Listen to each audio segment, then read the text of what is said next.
Assalamu алейкум. Урматтуу туугандар, могу Шакафтар шарчасы Сумсар айыл өкмөтү. Бул жол мына мусор. Шакафтардын Сумсар мусорлорун ушу жолдун четине төгүлүп жатат да мына. Баягы жатат. Мунун тоонун аркаларында полный ушундай пакет болуп кеткен. Ыпыр-сыпыр мусор, мына шишелер жатат, биякта мусор пакеттер. Ал жамгыр жаап, пакеттер жана жерге жабышып калды. Так мында тастаганда бул жолдун баардыгы пакет болуп кетмек. Мынакей. Мына урматтуу туугандар дагы мына пакеттер жатат жайнап. Бул жолдун чети да. Эми Сумсар айыл өкмөтүнө тиешелүү жетекчилер экологиянын булганышы да. Пакеттерде мусорлор көрүнүyor. Көрдүңүздөр.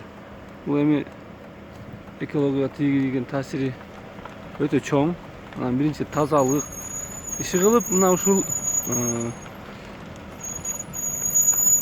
жаткан бардакты бирөө жарым көзөмөлгө алса деген ой. Көптөн бери жатат. Мына карга, кускун болобу баардыгы ушу оорунун баары ушуктан чыгат. Мына мекка келип мүшөктөр, бул жолдун четтерине ушинтип мүшөктөр менен мусорлор тастай берген алып келип, пакет баардыгы ушул жерде. А бул жерде жол.